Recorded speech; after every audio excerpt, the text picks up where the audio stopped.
What's good, sports family? So we have a mini breaking news, sorta, kinda. We're trying to clarify from yesterday's game. Giants versus Chargers. That wide receiver for the New York Giants, Malik Nabers, is either out for a long time or a short time. We're trying to clarify that because yesterday there was a lot of speculation about how long he could be out because of the injury that he had.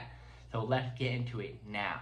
So before we get into the injury, how long or how short it's going to be, let's dive into his stats for not only this year, but also in that game.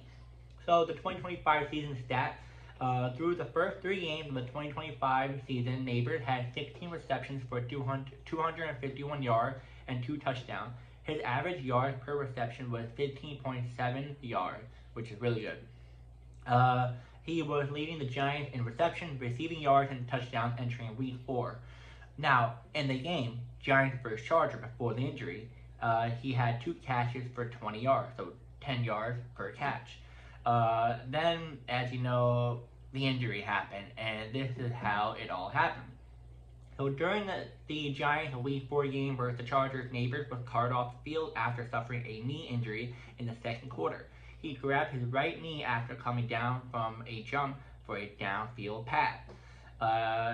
An MRI on Monday, which is today, September 29th, 2025, confirmed that he had a torn right ACL, very severe, which is a season-ending injury. As a result, he's been ruled out for the remainder of the 2025 season. Now let's dive into more additional context and prior injury history. Earlier in 2025, Nabers had missed time in practice due to a minor back problem. He also been managing a lingering toe issue that dates back in his college days. And last but not least, he suffered a shoulder injury during training camp practice in 2025.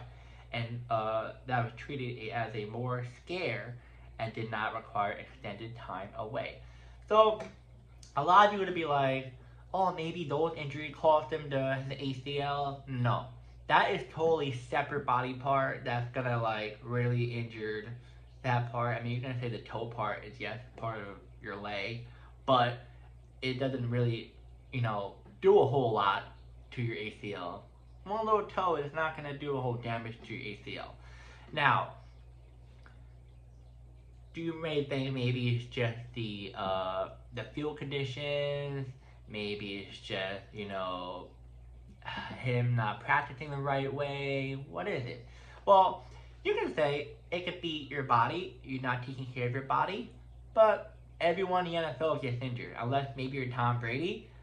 So maybe you can say that his body can be a little bit of an issue. Maybe he doesn't really, take care of his body as much. But I highly doubt it. I think the main reason why is the field at MetLife Stadium. You saw so many players like Nick Bosa, Odell Beckham Jr., just many players in the NFL who got injured at MetLife Stadium and was out for the whole year. So it's definitely the turf at MetLife Stadium. Now, as for the other stadiums, I think they have turf too, but not as horrible. So if you know what the turfs are, it's like, I don't know if you guys have it. Back when I was younger, we had turf. We didn't have actual grass. So the turf is it looks like a rug. When you run on it, it's like rug pretty much. And it's not the greatest because when you stop, there's no grass, no dirt that can help you stop. So when you're stopping, it's more like you're putting so much pressure on your knees, on your legs, that you're gonna pretty much injure yourself.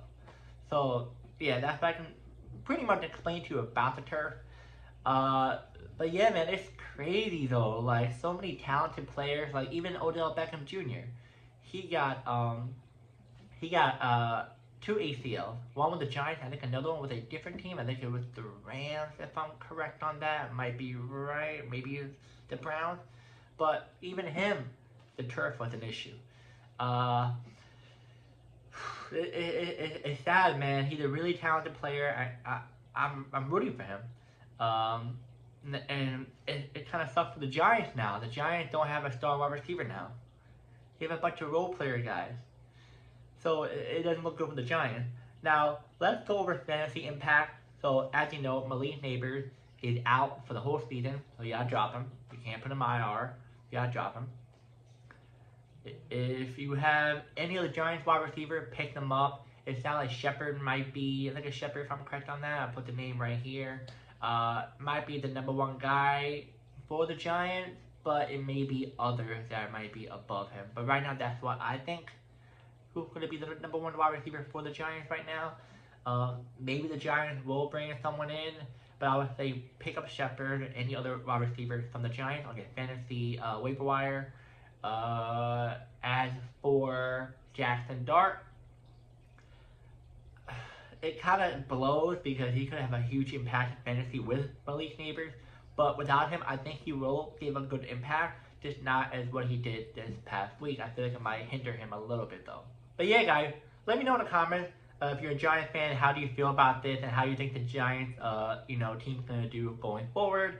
And if you're an NFL fan and you have him on fantasy football, let me know what do you think about this as well. And yeah, one more thing. The Giants, I would say their record,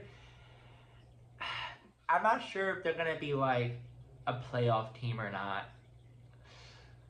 Cause I like Jackson Dart, but I can't see them be a playoff team, so I'm going to say they're still not going to be a playoff team with Malik Nabers not in the lineup. Unless they can do a miracle, be a wild card team, then hey, go ahead. But it's tricky to say right now. We're too early, but this is what I think right now going forward. And yeah, I'll see you guys next video.